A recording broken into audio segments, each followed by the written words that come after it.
स्वागत है career master 43 के ऑनलाइन प्लेटफॉर्म पर। कैसे हैं आप लोग? उम्मीद करते हैं अच्छे होंगे, स्वस्थ होंगे। आज रीजनिंग के अंतर्गत हम डायरेक्शन पढ़ रहे थे, उसी डायरेक्शन का ये लास्ट लेक्चर होगा और में हम अब तक जो पढ़े हैं उसको समराइज करते हुए कुछ क्वेश्चन सॉल्व कर लेंगे, जिससे जो अब तक हमने पढ़ा है वो हमारा नॉलेज पुख्ता हो जाए, पूरी तरीके से प्रमाणिक हो जाए और चीज़ें जो कुछ इस क्वेश्चन के माध्यम से रिवाइज भी हो जाएं, जो कुछ हमारे अचेतन मन में चली गई हैं चीज़ें, तो इसके द्वारा उसको हम फिर चेतन मन में लाने का प्रयास भी कर लेंगे। ठीक है ना? तो 3 लेक्चर में हमने डायरेक्शन रोटेशन को पढ़ा, डायरेक्शन एंगल को पढ़ लिया, डायरेक्शन एंड डिस्टेंस को पढ़ लिया, डायरेक्शन एंड शैडो से रिलेटेड प्रॉब्लम्स को पढ़ लिया। तो अमूमन जितने तरीके से डायरेक्शन से, दिशा से रीजनिंग बन सकती थी उसको हमने विगत लेक्चर में कंप्लीट कर लिया। तो आज हम क्वेश्चन के माध्यम से इसको लास्ट लेक्चर हम पढ़ेंगे और कुछ क्वेश्चंस लिया गया है जो एग्ज़ाम में पूछे गए हैं और उम्मीद करते हैं कि आने वाले एग्ज़ाम में फिर ये पूछे जाएंगे। तो चलिए एक एक करके क्वेश्चन को लिया जाता है, क्वेश्चन को सॉल्व किया जाता है और अपने पुराने पढ़े हुए चीज़ों को थोड़ा सा ताज़ा किया जाए। तो देखिए आपके स्क्रीन पर जो है पहला क्वेश्चन दिया गया है कि राजेश प्रातः अपने घर से निकलता है और कुछ दूर चलने के बाद दाहिने मुड़ जाता है, पुनः दाहिने मुड़ जाता है। अगर वह अभी दक्षिण दिशा में जा रहा है तो उसने किस दिशा से चलना प्रारंभ किया था? दैट मीन्स आपसे प्रारंभिक दिशा पूछी गई है, किस दिशा से चलना प्रारंभ किया था। अंतिम दिशा दी गई है, देखो अभी वह दक्षिण दिशा में जा रहा है, अंतिम दिशा दी गई है। तो किस दिशा से चलना प्रारंभ किया था ये नहीं पता है। अब देखिए अंतिम दिशा वो दक्षिण दिशा में यदि वो जा रहा है तो दक्षिण में कब पहुंचा है? घर से निकला, कुछ दूर चलने के बाद दाहिने मुड़ा, एक बार आर लेफ्ट राइट टर्न, उसके बाद में पुनः दाहिने, पुनः दाहिने, 2 बार राइट टर्न लिया है। तो अब चाहे 2 बार राइट कर दीजिए, चाहे 2 बार लेफ्ट कर दीजिए, ये हमने बताया था 2 राइट इक्वल टू 2 लेफ्ट। तो कहने का मतलब 2 बार दाएं मुड़ करके वो दक्षिण दिशा में पहुंचा है या 2 बार बाएं मुड़ करके दक्षिण दिशा में पहुंचा है। ठीक है ना? एक चीज और भी ध्यान रखिएगा कि जब 2 बार कोई अपने प्रारंभिक दिशा से दाएं या बाएं मुड़ता है तो अपनी मूल दिशा का 180 अंश घूम जाता है। ये चीज आप ध्यान रखिएगा।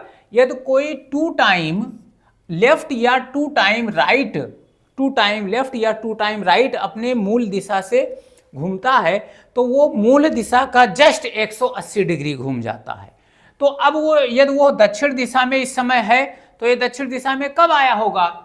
180 अंश घूम करके। तो 180 अंश इसको रोटेट कर दीजिए, तो 180 अंश दक्षिण का जब 180 निकालेंगे तो ये क्या हो जाएगा? उत्तर हो जाएगा। यही आपका आंसर हो जाएगा। अतः राजेश घर से किस दिशा में निकला था? उत्तर दिशा में निकला था। डी ऑप्शन आपका सही हो जाएगा। चीजें समझ में आई? याद कुछ ताजा हुआ? 2r equal to 2 left, 4r equal to 0, 4l equal to 0, 3r equal to, ये उसी कॉन्सेप्ट पर है, 3r equal to 1l, 3l equal to 1r, 4r equal to 0, 4l equal to 0, 2r बराबर 2l बराबर 0, यहां 0 ना करिए, 2l बराबर 2r और 1r बराबर 1l बराबर 0, उसी कॉन्सेप्ट पर ये लगा हुआ है। तो इसका आंसर क्या हो जाएगा? उत्तर दिशा हो जाएगा। चलिए अगले क्वेश्चन पर बात कर लें, क्या कहा गया है। अगला क्वेश्चन देखिए क्या कहा है भाई। कहा है कि सूर्योदय के बाद ए ने चलना प्रारंभ किया। समय आप देखिए यहां क्या लिखा है, सूर्योदय। तो सूर्योदय के बाद चलना प्रारंभ किया, तब ए की छाया या परछाई ठीक उनके पीछे की ओर गिर रही थी। तो सूर्योदय के समय छाया कैसे बनती है? छाया बनने का कंडीशन क्या होता है? ईस्ट टू वेस्ट होता है। अब यदि किसी की छाया या स्वयं की छाया हमारे पीछे तभी पड़ेगी जब हमारा वेस्ट की तरफ पीठ होगा, पूरब पश्चिम की तरफ हमारा पीठ होगा, तो मुंह हमारा किस दिशा में होगा? मुंह हमारा उत्तर दिशा की ओर होगा। तो अब मुंह हमारा पूरब दिशा की ओर होगा। तो जब उसने चलना शुरू किया तो किस दिशा में चलना शुरू किया? पूरब दिशा में। अब देखो, पूरब दिशा में चलना शुरू किया, कुछ दूर चलने के बाद वह दाईं ओर मुड़ गया। दाईं ओर का मतलब क्या होता है? क्लॉकवाइज मुड़ा, दाईं ओर मुड़ गया। और कुछ दूर चलने के बाद अपनी बाईं ओर मुड़ा। दाईं ओर मुड़ा मतलब एक बार दाईं ओर और एक बार बाईं ओर। बाईं ओर का मतलब एंटी क्लॉक, बाईं ओर मुड़ गया। कहने का मतलब एक बार वो राइट मुड़ा, फिर एक बार लेफ्ट मुड़ा। तो R इक्वल टू L बराबर क्या होता है? 0। तो एक बार दाएं मुड़ा और एक बार बाएं, ये फिगर से भी आप देख लीजिए। पूरब दिशा में चला था, दाएं मुड़ा तो दक्षिण हो गया, फिर बाएं मुड़ा तो फिर पूरब हो गया। तो अब वह किस दिशा में जा रहा है? तो आंसर आपका क्या हो गया? पूरब दिशा में। आंसर क्या हो गया? पूरब दिशा में जा रहा है। आया समझ में? चलिए अगले क्वेश्चन पर बात किया जाए। क्या कह रहा है भाई? अगला क्वेश्चन क्या कह रहा है? क्वेश्चन नंबर 3 क्या कह रहा है?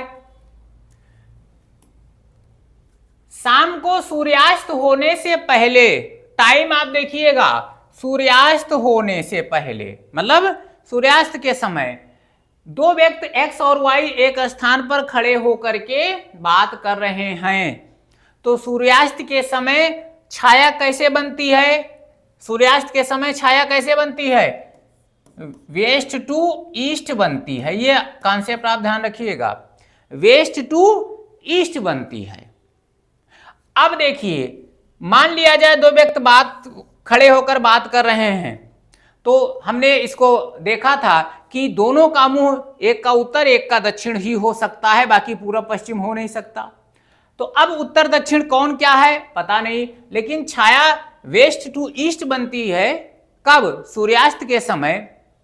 तो जिसका मुंह देखो, जिसका मुंह दक्षिण की ओर होगा, जिसका मुंह दक्षिण की ओर होगा उसके छाया किधर बनेगी? राइट बनेगी।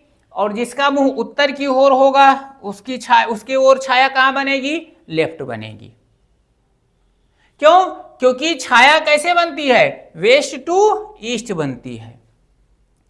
अब जिसका मुंह दक्षिण की ओर उसके राइट, जिसका मुंह उत्तर की ओर उसके लेफ्ट बन रही है। अब आइए देखिए क्वेश्चन देखिए, यदि Y की छाया X के दाईं ओर पड़ रही, किसकी छाया बन रही? इससे नहीं मतलब होता है, मतलब है किसके दाईं ओर या बाईं ओर बन रही है। तो X के दाईं ओर बन रही है। X के दाईं ओर देखो तब छाया बनेगी जब उसका मुंह दक्षिण की ओर होगा। तो X कहां है? इस स्थान पर। तो Y कहां है? इस स्थान पर। क्लियर हो गया?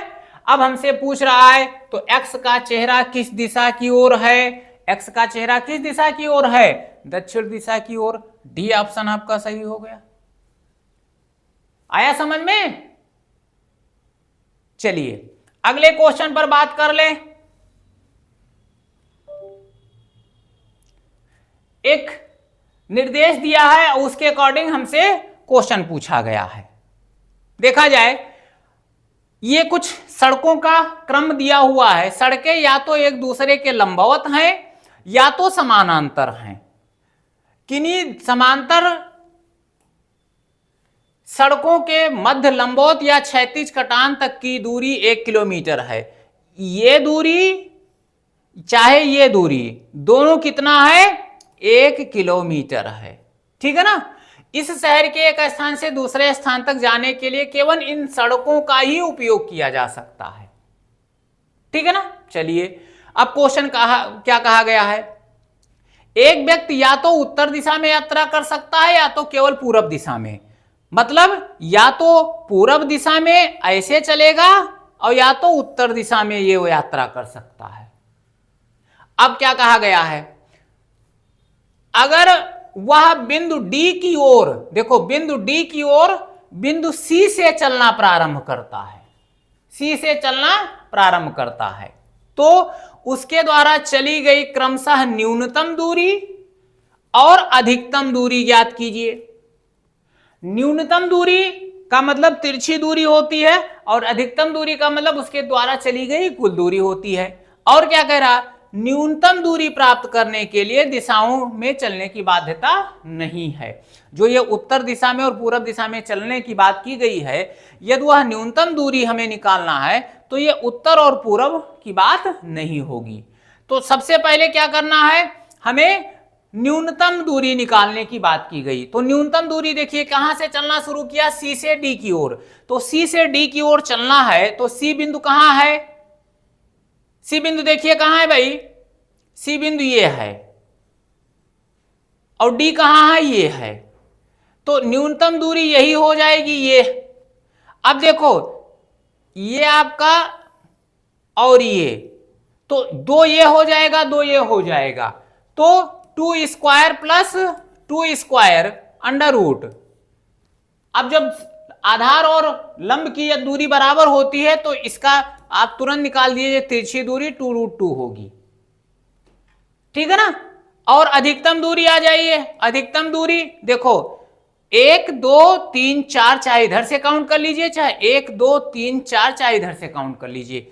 4 किलोमीटर क्या हो जाएगा मैक्सिमम दूरी और 2√2 किलोमीटर क्या हो जाएगा न्यूनतम दूरी। अब आप देखिए ऑप्शन में मिलाइए 2√2 और 4, 2√2 और 4 इसमें कहीं है नहीं, 2√2 और 4 कहीं है नहीं, तो इसका आंसर क्या हो जाएगा, नन ऑफ दीज हो जाएगा। इसका आंसर क्या हो जाएगा, नन ऑफ दीज, इनमें से कोई नहीं। आए चीज समझ में। चलिए अगले क्वेश्चन पर बात कर ले भाई। अगला क्वेश्चन हमसे क्या कह रहा, बढ़िया क्वेश्चन है, क्या कह रहा है देखिए, नीचे दिए गए चित्र का अध्ययन कीजिए और प्रश्न का उत्तर दीजिए। क्या कह रहा है, एक व्यक्ति बिंदु ए से चलता है यहां से और बिंदु बी पर पहुंचता है, ये चलते चलते चलते चलते यहां पहुंचता है, तो उसे कितनी दिशाओं में चलना होगा। अब देखो वैसे दिशाओं की बात की जाए तो 1 2 3 4 5 6 7 8 9 10 11 12 13 14 15 16 दिशाओं में चल रहा है। लेकिन क्या कह रहा है, कितने दिशाओं में चलना पड़ेगा, यदि एक दिशा एक से अधिक बार आए तो उसे एक ही बार गिना जाएगा। मतलब यदि एक दिशा कई बार आ रही है तो उसको एक ही बार काउंट किया जाएगा। आया समझ में। तो अब इसको कैसे लगाया जाए, पहले लगा करके आपको हम बता दें और फिर जब इस टाइप का क्वेश्चन आएगा तो बिना लगाए ही उत्तर कैसे देंगे, पहले इसको भी जान लीजिए। तो पहले लगा करके आप देखिए। तो देखो पहली बार वो ए से कहां चलेगा, ये देखो यहां से जब बनाओगे तो ये क्या हो जाएगा नॉर्थ ईस्ट, ये हो गया नॉर्थ वेस्ट। दूसरा यहां से देखो साउथ वेस्ट, ऐसे लिखते चलिए। यहां से देखिए साउथ हो गया, ये दिशा साउथ हो गई, ये दिशा क्या हो गई साउथ ईस्ट, ये दिशा देखो क्या हो गई साउथ, ये दिशा क्या हो गई साउथ ईस्ट, और ये क्या हो गई नॉर्थ ईस्ट, नॉर्थ ईस्ट। ये देखो यहां से आप दिशा प्लॉट करोगे तो क्या हो जाएगा पूरब और उत्तर, नॉर्थ वेस्ट नॉर्थ ईस्ट हो जाएगा। ये देखो क्या हो गई, यहां से प्लॉट करो तो ये क्या हो गया नॉर्थ और वेस्ट, नॉर्थ वेस्ट हम लिख चुके हैं, इसको लिखना नहीं है। यहां से आप प्लॉट करो तो ये क्या हो गया साउथ वेस्ट, साउथ वेस्ट लिख चुके हैं, इसको नहीं लिखना है। यहां से प्लॉट करो वेस्ट हो गया, वेस्ट हमने कहीं लिखा है, पश्चिम नहीं लिखा है, ये हो गया।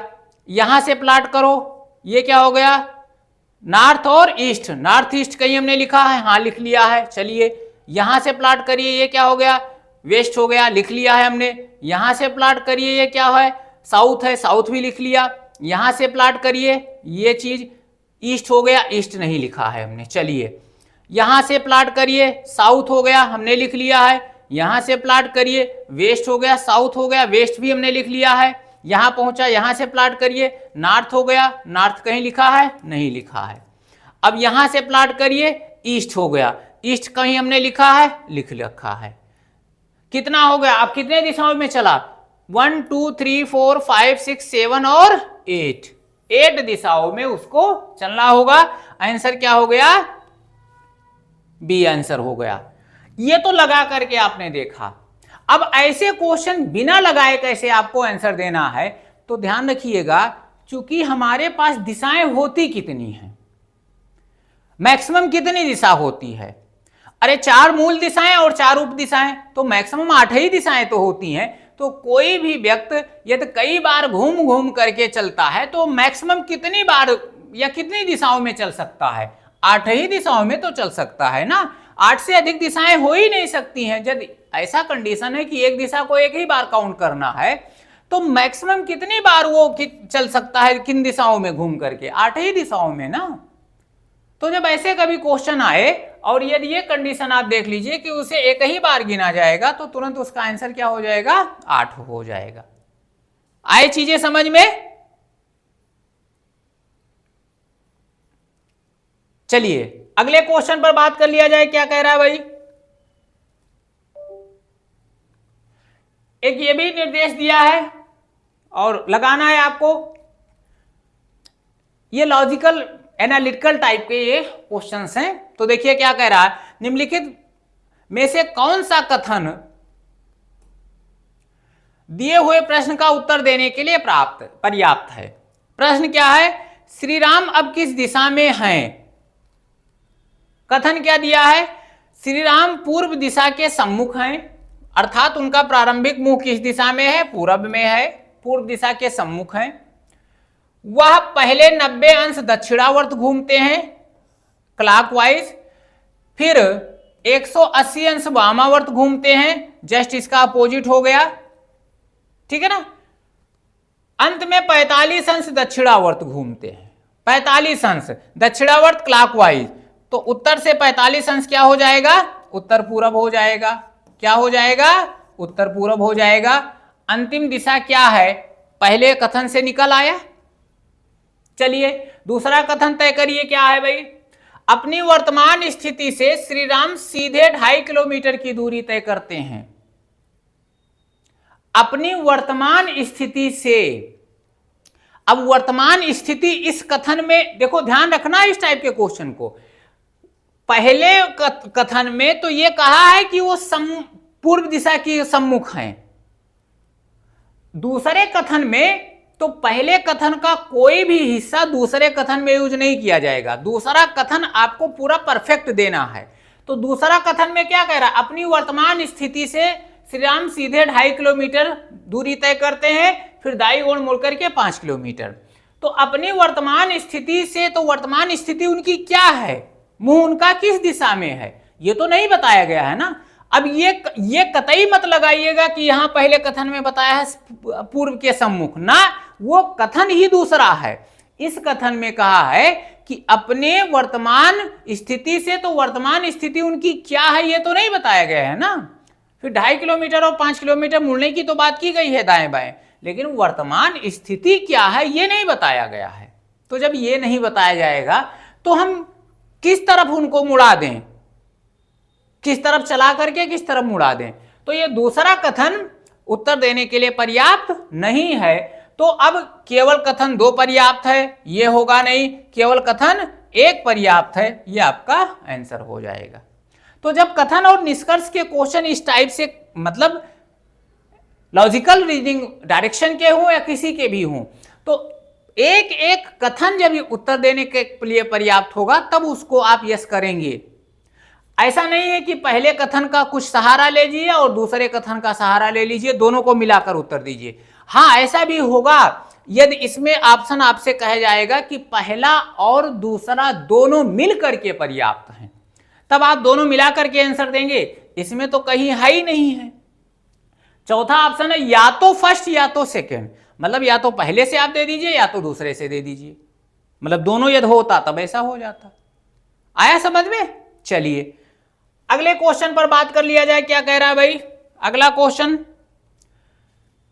देखिए क्वेश्चन हमसे क्या कह रहा है, एम डी के पूरब में है। जब इस टाइप के क्वेश्चन आए तो ध्यान ये रखना है कि दिशा हमको कहां से बनानी है, स्थिर किसको रखना है।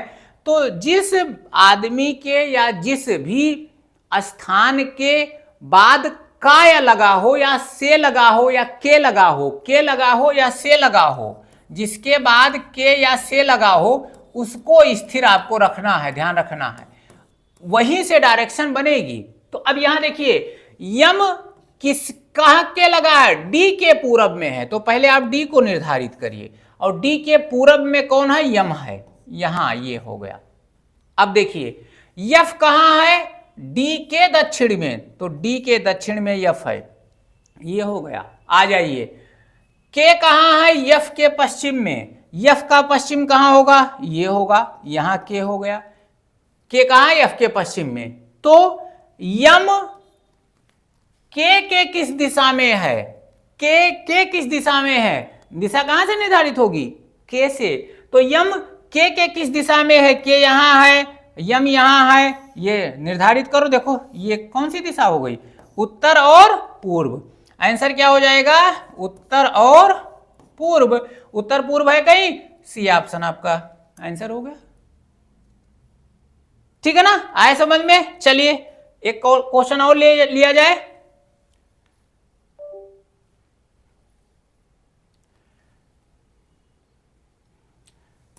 इस क्वेश्चन को भी सॉल्व किया जाए।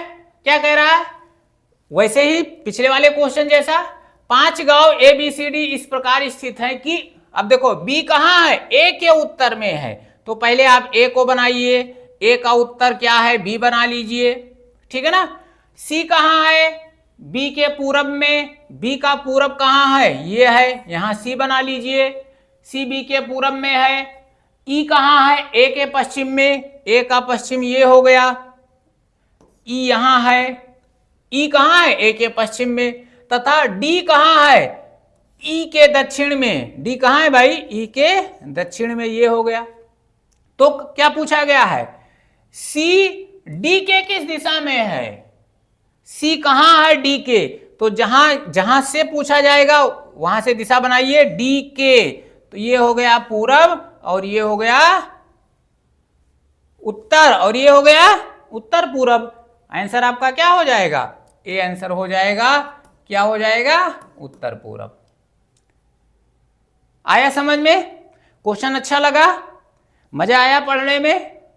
यार अच्छा लगा हो तो लाइक कर दीजिए भाई, शेयर भी कर दीजिए, और चैनल पर ये नए हैं तो चैनल को सब्सक्राइब कर लीजिए।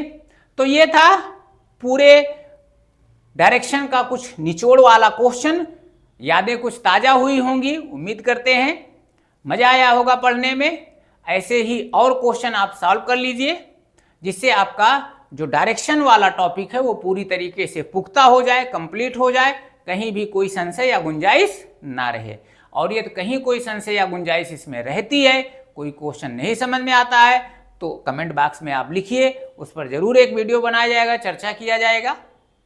तो आज के लिए इतना ही, फिर मिलते हैं नए टॉपिक के साथ अगले वीडियो में। तब तक के लिए धन्यवाद, जय हिंद।